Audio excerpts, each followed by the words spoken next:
ओम श्री वेद पुरुषाय नमः। नमस्कार। श्रीमद् भगवद गीता जी शंकराचार्य जी के भाष्य के अनुसार आरंभ किया जाता है। ओम श्री सीता रामचंद्राभ्याम नमः। नमो गुरुभ्यः। ओम अथ काल देवता श्री विक्रमी संवत् 2082 आश्विन कृष्णपक्षः अमावस्या रविवारः पूर्व फाल्गुनी नक्षत्रम उत्तरायणम वर्षर्तुः। ओम तत्सत्। श्री शंकराचार्याय गुरवे नमः। असंयतात्मना योगो दुष्प्राप इति मे मतिः। वश्यात्मना तु यतता शक्यो वाप्तुमुपायतः। अध्याय नंबर 6 और श्लोक है 36। पुस्तक है Gita press Gorakhpur, book number 10, Shankaracharya ji के भाष्य वाली भगवद गीता जी। अच्छा जी, तो ये जो श्लोक है ये भगवान कृष्ण जी ने, गुरु जी ने शिष्य अर्जुन जी के प्रश्न में उत्तर दिया है। अर्जुन जी का प्रश्न है कि जो मन है, अंतःकरण है, वो चंचल स्वभाव से ही है। उसकी गति हमेशा प्रिय में होती है। जो भी मन को प्रिय लगता है मन उसी की तरफ जाता है, और इसलिए या वो एक प्रिय में जाएगा या दूसरे प्रिय में जाएगा। तो उसकी गति प्रिय में जाने से रोकी नहीं जा सकती। और अब भगवान कह रहे हैं कि जिस योग को भगवान ने बताया है वो है समत्वम का योग।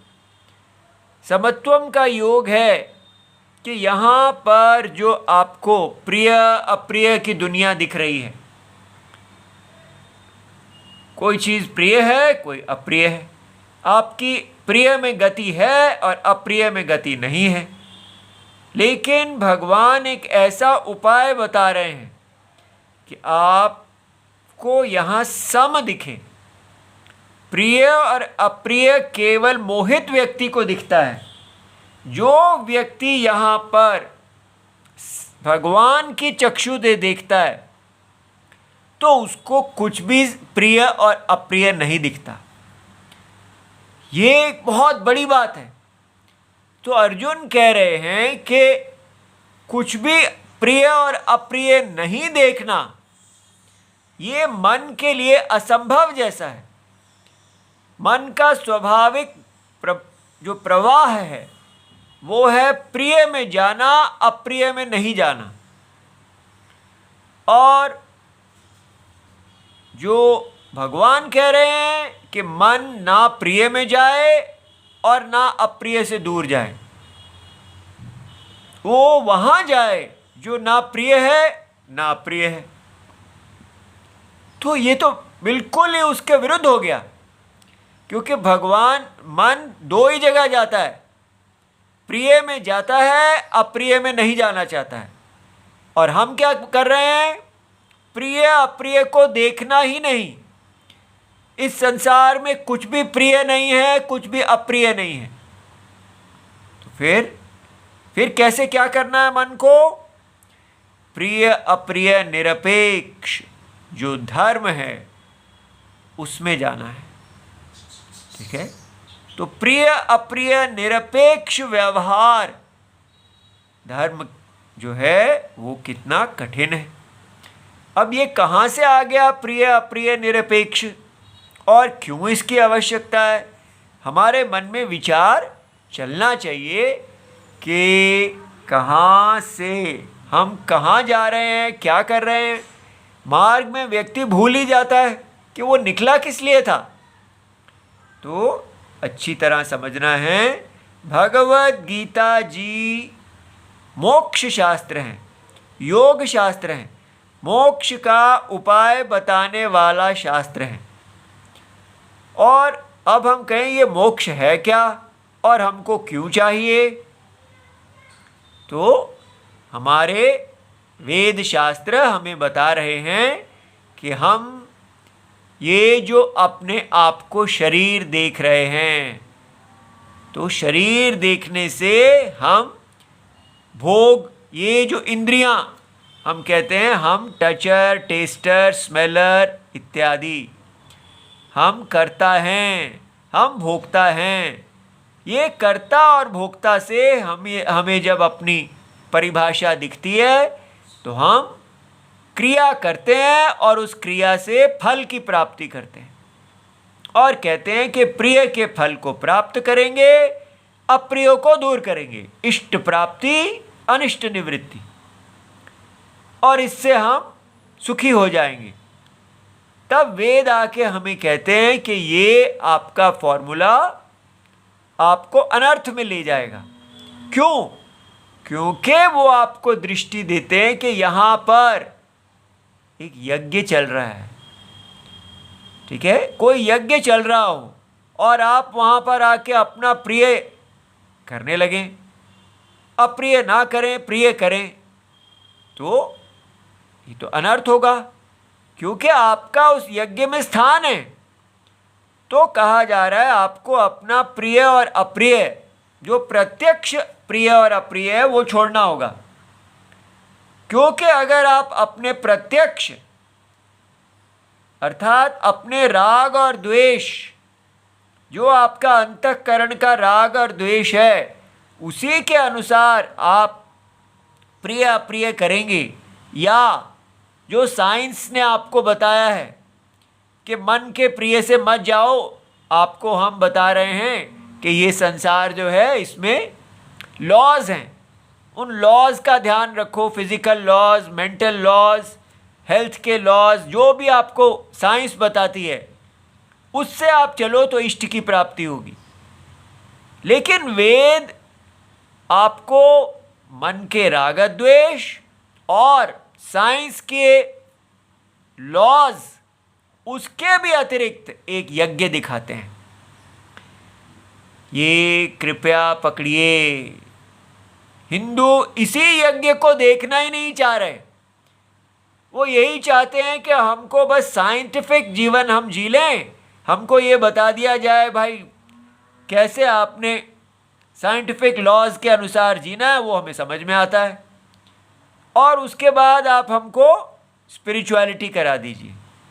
हम साइंटिफिक जीवन और स्पिरिचुअलिटी वो कर लेंगे। लेकिन ये जो बीच में आप हमें ये जो यज्ञ दिखा रहे हैं, ये मॉडर्न हिंदूज को पसंद ही नहीं आता है, वो इसको हटाना चाहते हैं। और ये हटाना बहुत ही बड़ा पाप है, बड़ा दुख की बात है कि हम आधुनिक हिंदू भगवान नारायण को ही स्वीकार नहीं करना चाहते। हम एक ऐसे नारायण बनाना चाहते हैं जो हमें कोई आज्ञा देते ही नहीं। हम चाहते हैं कि भगवान नारायण चुपचाप मूर्ति बन के बैठे रहें, हम जाके कहें भगवान ये लीजिए, मैं आपके लिए इतना पैसा आदि लाया हूँ, आपको सोने का मुकुट चढ़ा रहा हूँ, ये कर रहा हूँ, अब आप मेरा काम कर दीजिए बस। लेकिन ये नहीं होना चाहिए कि भगवान नारायण मेरी सारे जो जॉब मैं करता हूँ, करियर मैं करना चाहता हूँ इत्यादि, वो सब हटा के कहें कि आप जन्म से ही मेरे शरीर के अंग हैं, आपको अपने हिसाब से बाजार में नौकरी नहीं करना है, आप जन्म से ही मेरे शरीर में अंग रूप से पैदा हुए हैं, आप मेरे सिर हैं, मेरी भुजा हैं, मेरी जांघ हैं, मेरे पैर हैं, और ये सारी मेरी माया है। मैंने एक यज्ञ रूप धारण किया है, इसमें आप पहले ही फिक्स्ड हैं। पूर्व जन्म के कर्मों के आधार से आपने ये पोजीशन, ये स्थान को कमाया है। इस यज्ञ स्थान में आप अपना आहुति दीजिए, इससे आपकी इष्ट प्राप्ति होगी और अनिष्ट निवृत्ति होगी। अब आप देख रहे हैं, उसी मन को बताया गया रागत द्वेष से नहीं होगी, तो साइंस ने आके कहा हमारे लॉज फॉलो करो तब होगी।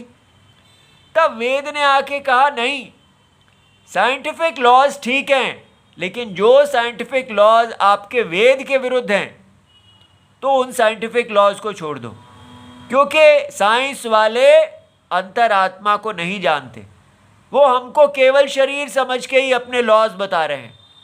इसलिए वेद बताते हैं कि आपका ये भगवान के यज्ञ में जन्म होता है, और ये जन्म आपके पूर्व जन्म के कर्मों के द्वारा होता है, और इस जन्म में भी आपको इस यज्ञ पुरुष में ही आहुति डालना है। ये बात हमको स्वीकार करना है। ये भगवान का विश्व रूप यज्ञ जो है, ये हिंदू हमारे वैदिक धर्म का मूल है, लेकिन हम हिंदुओं को अब इसको सुन के आग लग जानी चाहिए थी, लेकिन हमें कुछ फर्क ही नहीं पड़ रहा। तो इसलिए सबको अपने आप को जगाना है। ये कोई पॉलिटिकल रिलीजन नहीं है कि सारे इकट्ठे हो जाओ इत्यादि। सत्य भगवान आपके सामने आते हैं, आपका दायित्व है कि आप सत्य को देखिए और सत्य के अनुसार चलिए। चलते हैं तो कल्याण मार्ग है, नहीं चलते हैं तो हानि है। ठीक है, तो ये जो यज्ञ पुरुष हैं, इस यज्ञ पुरुष में अपना वर्ण आश्रम धर्म, स्त्री धर्म इत्यादि जो सनातन है उसके अनुसार व्यक्ति चलता है, तो उसको बोलते हैं उपाय। ये मोक्ष उपाय कि आप इस यज्ञ में भी इष्ट और अनिष्ट की प्राप्ति छोड़ दीजिए, केवल भगवान से प्यार कीजिए। ये भक्ति है। मॉडर्न भक्ति के अंदर भी ये यज्ञ नहीं है, और मॉडर्न ज्ञान वेदांत जो है, ज्ञान मार्गी जो अपने आप को कहते हैं, वो भी इस यज्ञ पुरुष को नहीं रखना चाहते। तो फिर बचा क्या? यज्ञ पुरुष ही हमारे मूल हैं। कितनी दुख की बात है कि भगवान सामने खड़े हैं और हम आधुनिक हिंदू की भक्ति में भी भगवान नहीं हैं और हमारे ज्ञान में भी भगवान नहीं है। तो इसलिए जो लोग भगवान को स्वीकार करते हैं उनको अपनी इच्छा छोड़ के भगवान के अनुसारी होना चाहिए, ना कि भगवान को अपने अनुसारी बनाना चाहिए। इसलिए यज्ञ पुरुष तो हैं और हमें उनकी आज्ञा का पालन करना है। जन्म से जो भी हमारा वर्ण आश्रम धर्म है, अच्छा लगे या ना लगे, उसको पालन करना है। वही कल्याण मार्ग है।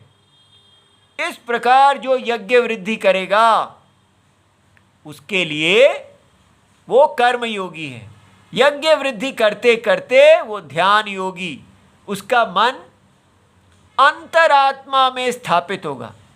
अब रोज रोज आप सुन रहे हैं अंतरात्मा अंतरात्मा, ये शब्द अब आपको अनुभव में आना चाहिए। समझ धीरे धीरे ये दिखना चाहिए कि उपाधि है, तो उपाधि को पहनने वाला उपहित भी है। निरुपाधि, उपाधि और निरुपाधि दोनों का अनुभव आपको दिखना चाहिए। और ध्यान योग क्या है? उपाधि से मन को हटा के निरुपाधि में स्थापित करना। सारा मन, इंद्रियां, बुद्धि और उनके विषय, शरीर, पूरी संसार कहाँ है? निरुपाधि परमात्मा में। सदा परमात्मा में ही बने रहना। ठीक है, ये ध्यान योग है। अब यहाँ पर भगवान बता रहे हैं कि असंयत आत्मना जो व्यक्ति इस प्रकार कर्म योग और फिर उसके बाद कर्म योग से अपने आप को शुद्ध करके जब उनका समाधान, चित्त की शांति होने लगती है, तब वो कर्म का सन्यासी बन जाएं और फिर केवल सदा निरुपाधिक सारी अपनी माया उपाधि को निरुपाधिक ब्रह्म के अंदर स्थापित करें, उसको आभासी करें। उसको देखें कि वो केवल माया है, उसका कोई अस्तित्व ही नहीं है, केवल अंतरात्मा का ही अस्तित्व है। इस प्रकार सदा यत्न में रहें। ऐसे व्यक्ति के लिए, जो व्यक्ति ऐसा यत्न नहीं करेगा, ना कर्म योगी बनेगा ना ध्यान योगी बनेगा, तो उसको ये योग दुष्प्रापः, उसके लिए ये योग बड़ी कठिनाई से प्राप्त होगा, माने नहीं प्राप्त होगा। जब भी भगवान कहते हैं दुष्प्राप्त का मतलब ये नहीं डिफिकल्टी, भाई जब आपका मन ही नहीं टिकेगा वस्तु पे, आत्मा पे, सत्य पे, तो आप कैसे प्राप्त करेंगे? तो दुष्प्राप्त का मतलब यही लेना चाहिए, नॉट पॉसिबल, नहीं प्राप्य हो सकेगा। इति में मति, ये मेरी मति है। तो कौन कह रहा है ये? यही कह रहे हैं यज्ञ पुरुष भगवान नारायण। और मॉडर्न हिंदू लोग कहते हैं कि हम तो फिजिक्स की तरह वेदांत पढ़ना चाहते हैं। जैसे फिजिक्स में सत्यम होता है तो यहाँ भी सत्यम है। हमें भगवान क्यों चाहिए? ये रियलिटी है, भगवान इस जगत का सत्यम है और ये जगत एरर है। हम उसको बाधित करके सत्यम में प्रतिष्ठित हो जाएंगे, तो भगवान को बीच में क्यों ला रहे हैं? इस प्रकार हम लोग भगवान तक को भी ये ज्ञान वाले स्वीकार नहीं करना चाहते। तो ये सब दोष है, ऐसा नहीं करना है। वेद ही इसमें प्रमाण है कि यहाँ पर जीव ईश्वर भेद अविद्या में है। सत्य नारायण ने ही, निरुपाधिक ब्रह्म ने ही जीव ईश्वर भेद की उपाधि को धारण किया हुआ है। ये जीव ईश्वर भेद यज्ञ रूप है और इसमें आपको भगवान नारायण की आज्ञा के अनुसार उनको प्यार करना, उनको, क्योंकि वो सत्य है हमारा, उनसे प्रीति जो है वही मोक्ष का साधन है। अगर हम कहते हैं नहीं मैं भक्ति मार्ग वाला नहीं हूं, मैं तो ज्ञान मार्ग वाला हूं, ऐसे कोई दो मार्ग नहीं है। जो ज्ञानी है वही तो किसका ज्ञान लेते हैं? जगत की आत्मा नारायण का। हम नारायण से प्यार करते करते मोक्ष की ओर जाते हैं। इसलिए बिना भगवान नारायण से प्रेम के कोई मार्ग नहीं है। ऐसा कोई ज्ञान मार्ग अलग ना करो और ना कोई ऐसी भक्ति बनाओ जिसके अंदर यज्ञ नहीं है, जिसमें ज्ञान नहीं है। ये दोनों एक हैं। इसलिए भगवान इति में मति ही, ये मेरी मति है, ऐसा कौन कह रहे हैं? भगवान, जो हमारे हितैषी हैं, जो कह रहे हैं कि आपको मेरे से प्यार करना चाहिए। और हम कहें नहीं, हम तो निरुपाधिक से प्यार करते हैं, उपाधि से नहीं। ठीक है, उपाधि और निरुपाधि दो नहीं है। जब भी आप भगवान से प्यार करेंगे तो उपाधि का जो मायावी है, भगवान आपको उपाधि के अंदर ही मिलेंगे हमेशा। रस्सी आपको सांप के अंदर मिलेगी। इसलिए उपाधि भगवान की उपलब्धि स्थान है। ये नहीं कहना कि मुझे उपाधि चाहिए ही नहीं, मैं सीधा कोई नहीं जा सकता। जहां सांप है वहीं रस्सी है। इसलिए वश्य आत्मा, भगवान कहते हैं जो अपना अंतःकरण वश में रखता है, इस प्रकार तो यततः शक्यः अवाप्तुम उपायतः, अगर वो उपाय जैसा बताया गया है वो करते हैं तो उनके लिए ये योग की प्राप्ति है। तो इसमें कोई चॉइस नहीं है, आपको अपने मन को वश में करना ही होगा। ठीक है, तो इसलिए कितने लोग ऐसा भी कहते हैं कि बस मन को क्यों वश में करना है, ये सारा दुनिया जो है ये मिथ्या है, माया है, बस देख लिया, अब इसके अंदर आप जो कुछ भी करते हैं वो फॉल्स है। रियलिटी में, वास्तव में आप मुक्त हैं और इस माया जगत में अपने शरीर यात्रा इत्यादि के लिए आप भोग कर रहे हैं। तो जीवन जीने के लिए मज़ेदार चीज़ें तो चाहिए ही चाहिए। इसलिए मन को वश में करने की कोई आवश्यकता नहीं है। बस इतना ही देख लो, ये स्वप्न के भोग हैं, और आत्मा सत्यम है। ऐसा धोखा है, इस धोखे में नहीं रहना।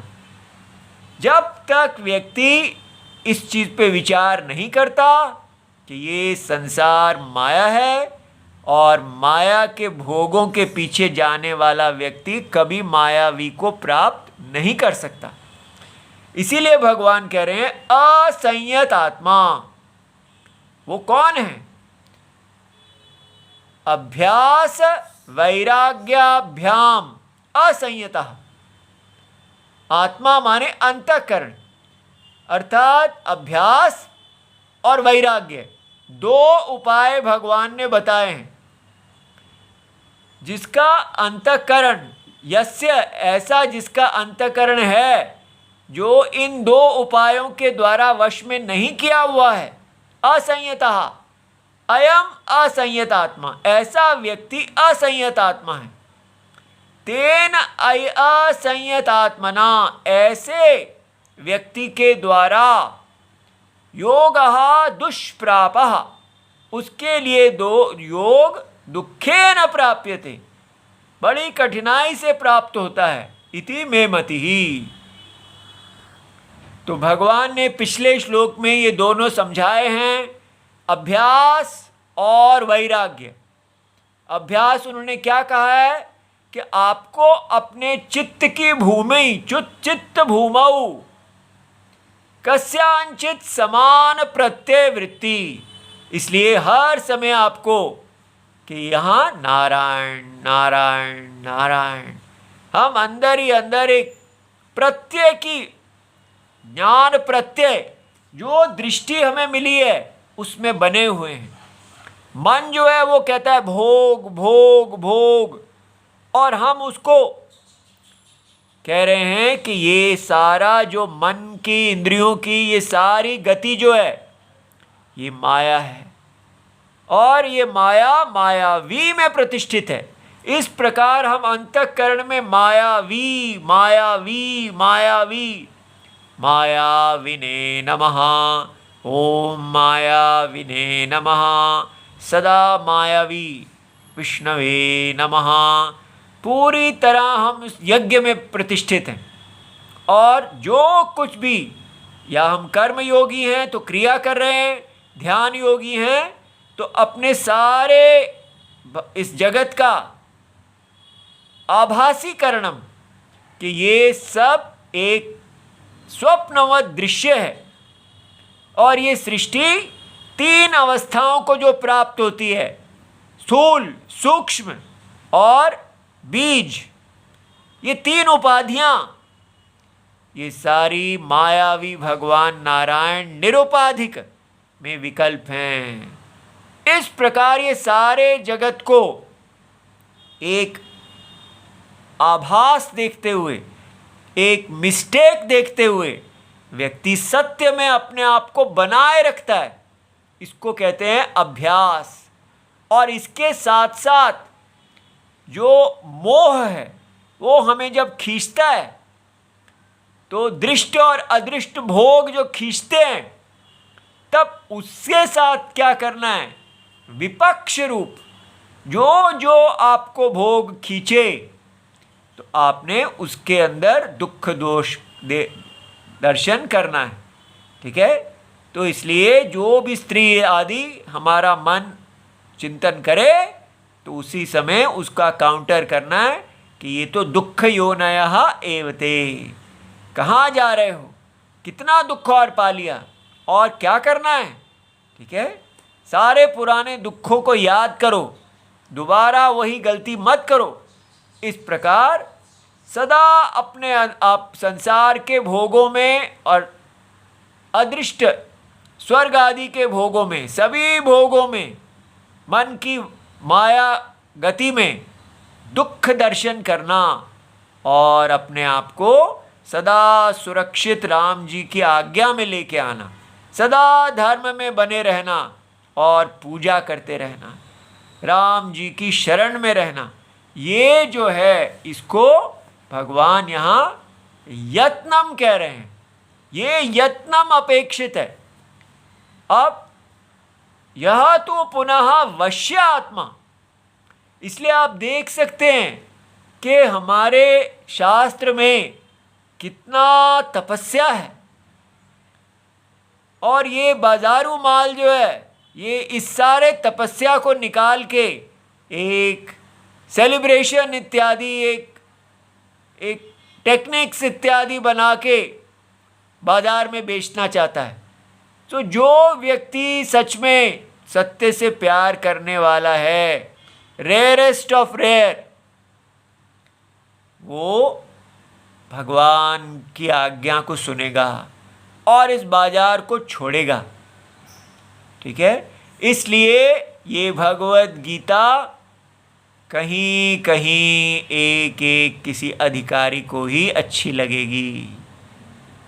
ठीक है, तो यह तो पुनः वश्य आत्मा, वश्य आत्मा माने वश में है जिसका अंतःकरण, अभ्यास वैराग्याभ्याम, ये दो उपाय जो बताए गए हैं। अब ठीक है, वैराग्य भी अभ्यास है, बार बार आप प्रतिपक्ष भावना करेंगे, दोष दर्शनम, और इस संसार को सारे को भगवान मायावी की माया देखेंगे। जैसे ही देखेंगे कोई डर ही नहीं रहेगा, नहीं तो इतना डर है, अरे क्या होगा क्या नहीं होगा, हर समय भय ही भय। लेकिन भगवान मायावी को देखते हैं अरे यहाँ तो भगवान नारायण ही हैं, उनके अतिरिक्त तो और कुछ नहीं है, सब कुछ उन्हीं के वश में है। देखिए जो व्यक्ति भगवान नारायण से प्यार करता है वो प्रहलाद के समान कितना बलशाली हो जाता है। देखने में प्रहलाद कितने छोटे से लगते हैं, लेकिन इतने बड़े हिरण्यकशिपु जो इतने पावरफुल हैं उनके सामने दुर्बल हो जाते हैं। क्योंकि प्रहलाद का बल क्या है, वो सर्वव्यापी जगत की आत्मा में प्रतिष्ठित है। इसलिए सर्वव्यापी नारायण ही हैं, सर्वव्यापी नारायण की आत्मा में प्रतिष्ठित हैं और सर्वव्यापी नारायण के यज्ञ में सदा अपनी आहुति दे रहे हैं। ये कितना सुंदर साधन है, और वो इतने बलशाली हो जाते हैं कि उनको कोई प्रलोभन नहीं गिरा पाता। ठीक है, इसी प्रकार नचिकेता वो भी यमराज के पास गए हैं और यमराज उनको कहते हैं ये ले लो, वो ले लो, ये ले लो, और वो क्या कहते हैं कि श्वहापि न तिष्ठति, जो कुछ आप ले लो कह रहे हैं वो तो सब एक क्षण भी टिकने वाला नहीं है, सब अनित्य है, सब मृत्यु का ग्रास है। मैं वो जानना चाहता हूं जो मृत्यु के परे है, जहां मृत्यु नहीं पहुंचती, वो चाहिए मुझे। ऐसी इच्छा व्यक्ति की हो और वो देखे कैसे मुझे ये अभ्यास और वैराग्य उस अंतरात्मा भगवान विष्णु मायावी को प्राप्त करा देंगे। ये योग मुझे साक्षात जगत की आत्मा मायावी, जब तक इस माया को नहीं देखेंगे कि यहाँ पर कोई बलशाली नहीं है, इतने बड़े हिरण्यकशिपु भी बलशाली नहीं थे, भगवान नारायण ही बलशाली हैं, क्योंकि सारा उन्हीं का माया है। इसलिए कभी भी घबराना नहीं है। जो भगवान नारायण की शरण में है, चाहे कितना भी आ जाए कि लोग कहते हैं कि डेमोग्राफी बदल जाएगी, मुसलमान आ जाएंगे, ये आ जाएंगे, वो आ जाएंगे, कितना भी भय क्यों ना आ जाए, जो व्यक्ति सत्य नारायण में स्थित है, भगवान मायावी में स्थित है, वो अभय है।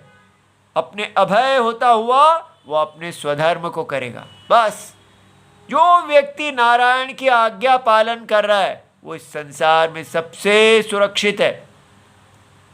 इसलिए ऐसा वश्य आत्मा, वश्यत्वम आपादितः आत्मा मनः, अपने मन का वश्यत्वम, यस्य सह अयम वश्य आत्मा, तेन वश्य आत्मना, इस वश्य आत्मा के द्वारा यतता, यत्न करता हुआ, भूयः अपि, ठीक है, प्रयत्नम कुर्वतः, बार बार महान प्रयत्न करता हुआ, शक्यः अवाप्तुम।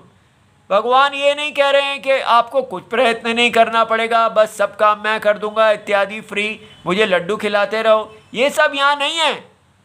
पूरा कहा जा रहा है कि आपको कर्म योगी, ध्यान योगी बनते हुए, यत्न करते हुए, और उसमें भी उपायतः, जैसा उपाय बताया है वैसा ही करना है।